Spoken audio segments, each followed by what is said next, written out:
caution in your tone, Commander. I'm a fair guy, but this heat is making me absolutely crazy. Come after me! I'm a man! I'm 40! I ain't scared of you. We want justice! We want justice! We want justice! We want justice! We want justice! We want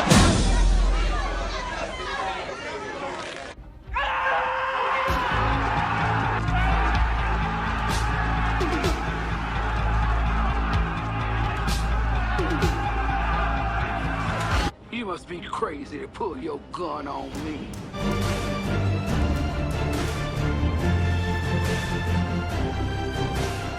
You can't have my cornbread, that's for damn sure.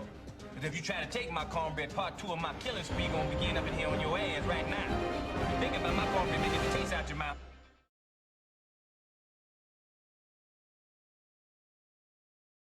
Welcome back to the show.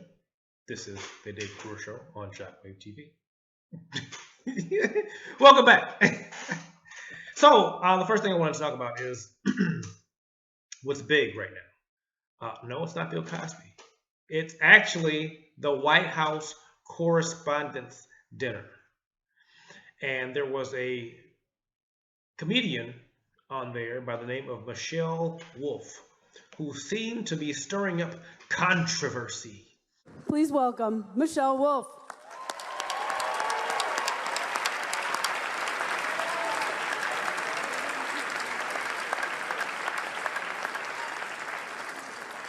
All right, this is long. This has been long. Yeah. Good evening, good evening. Here we are, the White House Correspondents' Dinner. Like a porn star says when she's about to have sex with a Trump, let's get this over with. Yep, kiddos, this is here getting tonight. I'm gonna skip a lot of the normal pleasantries. We're at a Hilton, it's not nice. This is on C-SPAN, no one watches that. Trump is president, it's not ideal. The White House Correspondents Association, thank you for having me. The monkfish was fine. And just a reminder to everyone, I'm here to make jokes. I have no agenda. I'm not trying to get anything accomplished. So everyone that's here from Congress, you should feel right at home.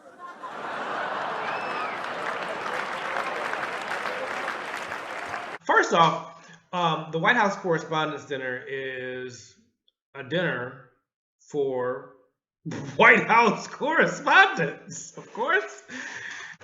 Now, the White House Correspondents' Dinner has a comedian there, I believe, every year. I'm not quite sure when this started. I'm going to look that up, and I'll give you that information. But the White House Correspondents' Dinner has been around for some time. Obama did it, I believe, every year. He was there every year. Trump was not there last year, and no members of his cabinet or whatever, nobody was there last year. This year, Trump wasn't there. We gotta address the elephant that's not in the room. The leader of our country is not here. And that's because he lives in Moscow. It is a very long flight. It'd be hard for Vlad to make it. Vlad can't just make it on a Saturday. It's a Saturday. As for the other guy, I think he's in Pennsylvania because he can't take a joke. Now. Okay, can I explain something, what the White House Correspondents' Dinner is and why they have a comedian there? It's a roast. It's a roast. Okay, if you've never seen a roast before, a roast is where you have comedians most of the time, or at least people who know a little bit about this person. They come there and they make complete fun and mock and talk crap about a person or people. So the White House Correspondents' Dinner is kind of a roast on the White House officials, the president, vice president, in all the cabinet. I watched 3 of these, you know, it's including hers. I watched 2 of these and hers. Oh, it's 2015, 2017, and now this year. Okay, so I watched those 3. And to mind you, Obama was in attendance at all these, so it made it fun, you know, because he was playing along with it. You know, he wasn't tripping about it. But some things he didn't laugh at, other things he did laugh at. But at the end of it, you know, it's like at the end of any roast, the person that they're talking about, or the people that they get to stand up and say something. Like, so if the president was there, he would get to stand up and say something back, you know. So you're kind of jawing at each other, jabbing at each other, or janking each other, or whatever you want to call it. But yeah, you get to do that. However, Trump is not there. He wasn't there last year. He's not there this year, mainly because he doesn't know how to take a joke. And clearly, the fact that it is a controversy tells me that nobody in that White House can take a joke. I don't know if it's a Republican thing, like a party issue, or what it is. But if you listen, they're talking about Republicans. They're talking about Democrats. They're talking about, you know, people who might run for office. They're talking about the CIA. They talk about everybody. It's a roast. It's a roast. Can I say that again? Let me get a little closer. It's a roast. How can you have a problem at a roast? How can you say that there are tasteless jokes in a roast? That's the purpose of the roast. The jokes are made to be tasteless for what it's worth. The purpose of a roast is to make jokes that are insensitive, controversial, embarrassing, silly, crude, rude, obnoxious, but also tell the truth. I'm also the first straight woman to host this in 20 years, so we finally made it, straight people. Where my heterosexuals at, huh? No, you're lying. I know it. Now, I do need to say something here. Just because I'm a woman doesn't mean I'm going to go easy on you people. I'm going to go easy on you people because my brain is smaller.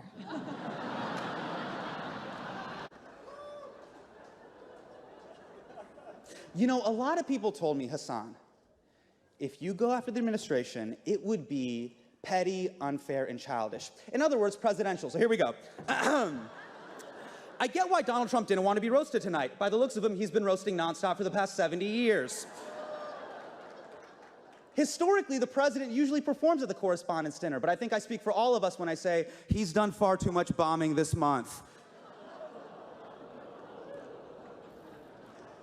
Now, a lot of people in the media say that Donald Trump goes golfing too much. You guys are always like, he goes golfing too much, which raises a very important question. Why do you care? Do you want to know what he's not doing when he's golfing? Being president. Let the man putt-putt. Keep him distracted. Teach him how to play badminton. Tell him he has a great body for bobsledding. Play him tic-tac-toe. The longer you keep him distracted, the longer we're not at war with North Korea. Every time Donald Trump goes golfing, the headline should read, Trump golfing, apocalypse delayed, take the W. Honestly, I never really thought I'd be a comedian, but I did take an aptitude test in 7th grade, and this is 100% true. I took an aptitude test in 7th grade, and it said my best profession was a clown or a mime. Well, at first it said clown, and then it heard my voice and was like, or maybe mime. Think about mime. And I know as much as some of you might want me to, it's 2018 and I am a woman, so you cannot shut me up. Unless you have Michael Cohen wire me $130,000. Michael, you can find me on Venmo under my porn star name, Reince Priebus.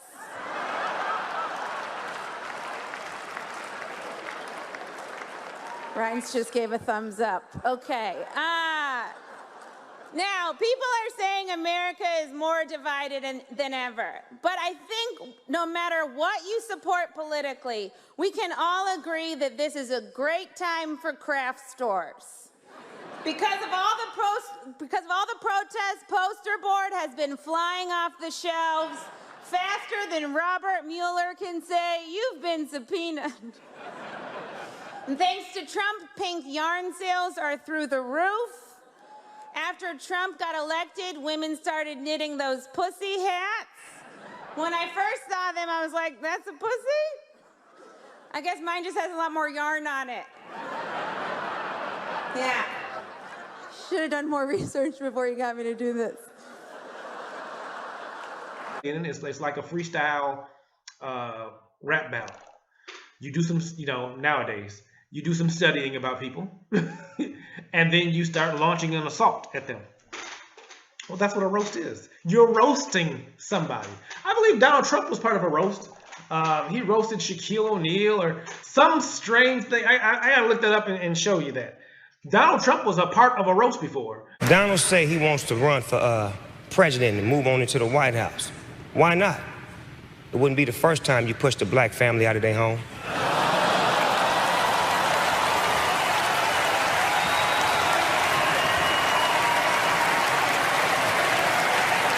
Yet and still, I was looking at CNN this morning, and you had a guy in there saying, I had to get up and walk out of there because it was just so tasteless. Excuse me. It was just so wrong. He didn't sound like that, really. He sounded more like this, but he was just saying that. And it was just amazing to me how he could speak on how wrong it was. Like, this is wrong? This is wrong? And then the people were asking him about... let's play the clip. On that second note, you tweeted, my wife Mercedes Schlapp and I walked out early from the White House Correspondents' Dinner. Enough of elites mocking us. Right. That part confuses me because she went after Hillary Clinton. She went after Jake Tapper. She went after Ted Kennedy. She went after Starbucks. She went after CNN. She went after Megyn Kelly. What part was elitist? I don't know if you were there, Allison, but there was nobody who watched her monologue who would think it was somehow balanced from an ideological point of view. And if But I why could, not? I've just we all pointed have out these... to you that it wasn't just she wasn't just going after known conservatives. No, she was her monologue was dead focused on mocking people like Kellyanne Conway and Sarah Huckabee and anybody who has a Jake conservative Tapper view and Hillary on Clinton abortion. and CNN. I mean, maybe you're being Untrue. overly sensitive. No. Look, she might have mentioned them in her talk. She mentioned Jim Acosta in her talk, but there was no question. The reason why the White House Correspondents' Dinner is disassociating itself or distancing itself, as you said, from this comedian. And almost every journalist I respect sent a tweet out over the weekend saying that this was a low moment for the dinner and they felt shame for what happened there. I don't think it's fair to now say, with all of those eminent journalists, that somehow this was an attack on everybody. It wasn't, and nobody in that room felt that way. Hey, Matt, so this moment that President Trump has always said was a joke when he mocked a disabled reporter. Let's watch this. Right after a couple of good paragraphs, and it's talking about northern New Jersey, draws the prober's eye, written by a nice reporter. Now the poor guy, you got to see this guy. Oh, I don't know what I said. I don't remember. He's going like, I don't remember. Should the people behind him have walked out? I don't think it's clear to this day what he meant by doing that. You don't think that he was mocking a disabled reporter? I've seen, look, we have spent 2 years going through all the tape of all the things Donald Trump has done. Yeah. And I understand that there's a point of view that this man is the worst guy in the world. I get just that. asking if you're offended by that joke. Are you offended by that joke? But what you're trying to say is that because maybe the president has been over the line, that it's fine for the White House press corps to be over the line. I'm I think asking that's the your wrong way to impression. look at it. Matt, I'm asking I've your heard impression. the president Are you only explain- offended when it's a comedian at the White House Correspondents' Dinner, but not at what the president says are these sort of uncomfortable, cringeworthy jokes? I think that the impression that the president was trying to make fun of the man physically it could be a stretch. I don't know what he was doing. Everybody has a problem. If anybody comes at this, what do you call them? this regime. Let's call it what it is. They have a problem. Anybody comes after this regime that's in the White House at this point in time. You know, ridiculous. They have a problem because somebody is talking about them and making fun of them. Oh, you're gonna make fun of me like that? It's a roast. And she was actually funny. I can see if she wasn't there like, that wasn't that funny. I seen people in there like, and that's in all of. I seen, like I said, I seen the past couple ones from the past, recent past. Not everybody's gonna laugh. It's not everybody's type of thing. Everybody can't sit and listen to somebody get, you know, toasted on, roasted, and laugh at it. Some people are just sitting there like. It is kind of crazy that the Trump campaign was in contact with Russia when the Hillary campaign wasn't even in contact with Michigan. It's a direct flight. It's so close. Of course, Trump isn't here, if you haven't noticed. He's not here. And I know I would drag him here myself, but it turns out the President of the United States is the one pussy you're not allowed to grab. He said it first. Yeah, he did. You remember? I mean, you got to be kidding me. Not you. Everything you're saying is the right way, and I would tell you otherwise. But it is such obvious hypocrisy at play. How Matt Schlapp or any of these people can defend what the president did with his mannerisms. This is just one example. I could give you dozens. Well, he wasn't defending it. We could blow right into Berman and Poppy's show. He doesn't know how to interpret that. He wasn't defending it. And he was saying if the president was, in fact, doing what it appears that he's doing, he would not support it. So just what I'm saying is this. When our partisan politics have gotten to the point where Schlapp will defend that and say, well, I'm not really sure what he meant. And, sometimes he goes over the line. And, so yes, and the president gets called out for that. Please, if you are going to mitigate what the most powerful man in the world says, and he's being dead serious, he's trying to divide people when he says these things. He's trying to play the base that Schlapp so protectively covets. And then you're going to get this upset about a comedian? Is Matt still there? If you like the jokes or you don't like the jokes, that's one thing. I just feel like that Matt has to respond to that. I'm here. Okay, so. Yes. I mean, Matt, I'm here. Chris, come on. I'm listening to you, Matt, but here's my take on it. And I got to tell you. I just heard your take. I heard it. But you have to defend that. You can't give the president the benefit of the doubt on everything. You don't know what he meant to do when he made that mannerism. Please, if it were about your kid or your wife, you would probably change party stripes over it. But you're going to give him the benefit of the doubt. But this comedian, you're going to say, oh, this was way too far. We need to all stand up against it and walk out. Chris, I never said that. I asked Allison if she'd walk out with me. I made a decision, my wife and I together made a decision that it was too much. We didn't know how much longer she was going to go on.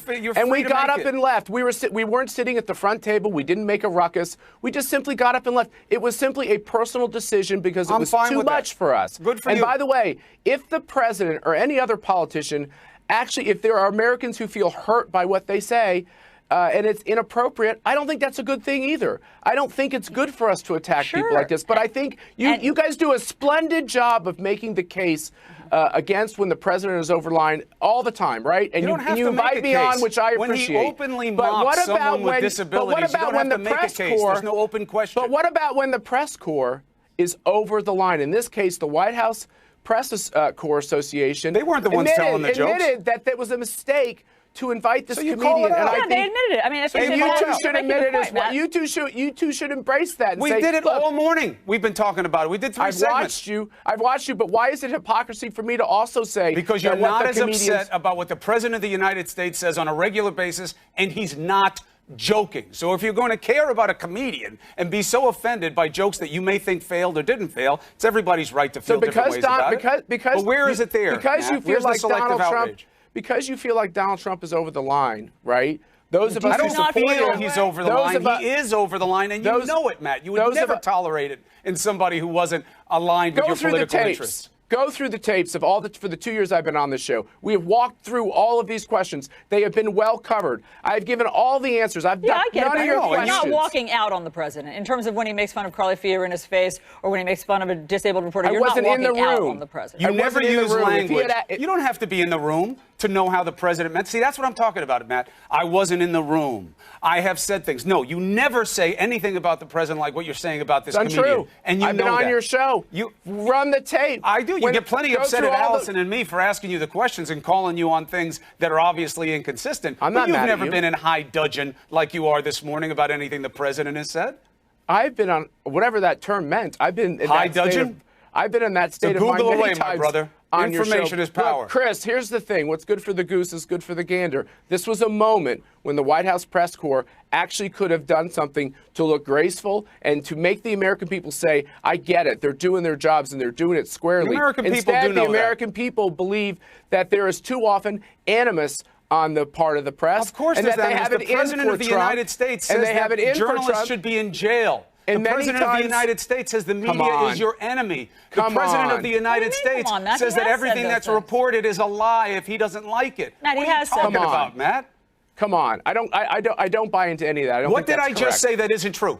He What said did that I all just say that all he hasn't reporters said? should be in jail? Come on. No, he just said in the Comey book, in one of the memos and the reflected, literature in that book, or whatever you want to call it, it's a whole other discussion, that maybe we should go back to putting journalists in jail. That'll teach you about leaks. He didn't say that? Chris, do you think it's good to make fun of abortion? Did Hold that on. offend you? Just hold on. Let's go one step at a time. Look, But I mean, I'm a practicing Catholic. You know that I have my own feelings personally about what's right and what's wrong, but I'm a journalist, and you're open to everybody's views, and if a joke is good, it's good. Yeah. If it's bad, it's bad. But it It's wasn't so subjective. good, was But it? hold on. It wasn't so hold good. on. The president didn't say that putting journalists in jail may help stop the leaks? Did he say it or no? I don't know. You know he did. See, that's what I'm saying, Matt. You play with this selective curiosity, selective outrage. Let me just answer the... You see, the Trump administration regime, the Trump regime administration, see, they're good at deflecting and saying, well, I don't know what he really meant and how he meant it.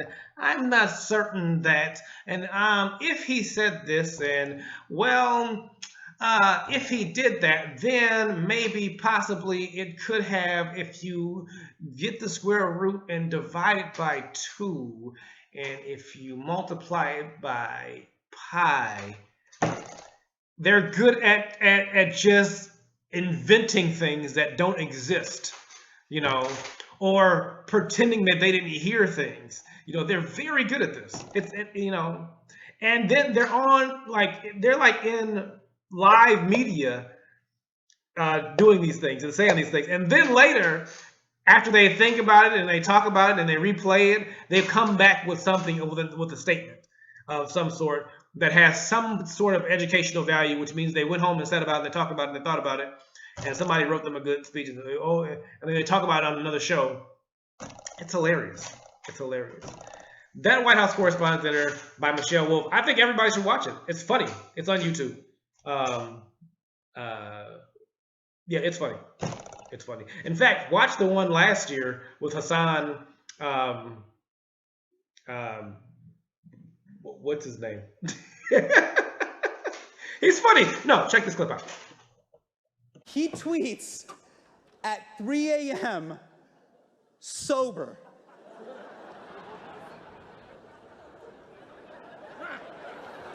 Who is tweeting at 3 a.m. sober? Donald Trump, because it's 10 a.m. in Russia. Those are business hours. Now that a professional wrestler is our president, anything is possible. You know that statement, anything is possible, used to have a positive connotation? Anything is possible. Now we're all like, anything is possible.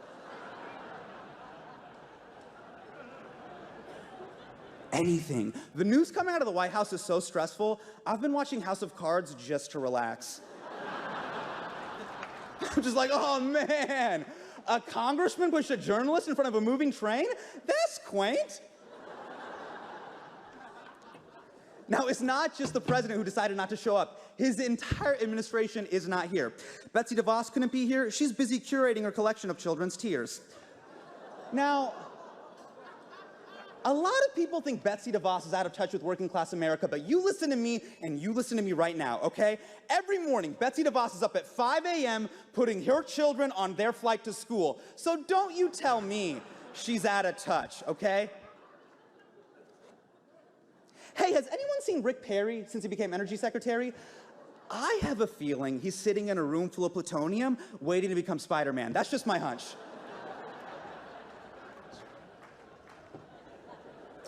Now, a lot of people think Steve Bannon is the reason Donald Trump dog whistles to racists. And that is just not true. Ask Steve Bannon. Is Steve Bannon here?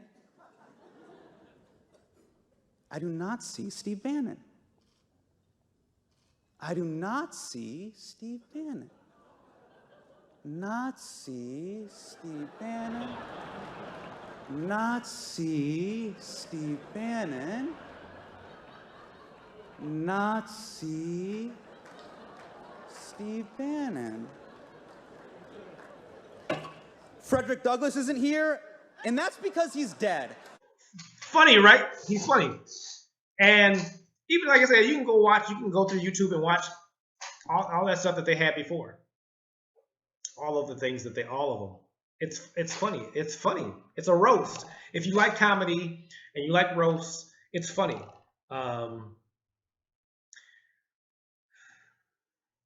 It's just disappointing that, we've come to, this day and age, like I said, where we can't make a joke about things. We can't joke about anything. We can't make fun of anything. We can't make light of anything. Everything, you have to be so politically correct all the time.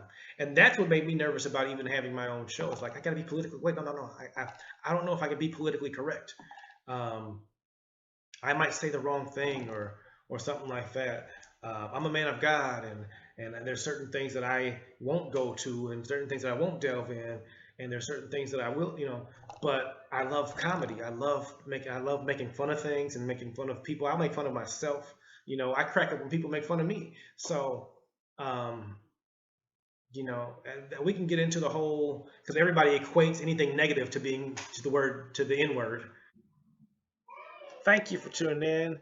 Remember to click subscribe so that you can get notifications on all my new videos. The next time you join me, I'll be talking about Bill Cosby, more than likely, R. Kelly.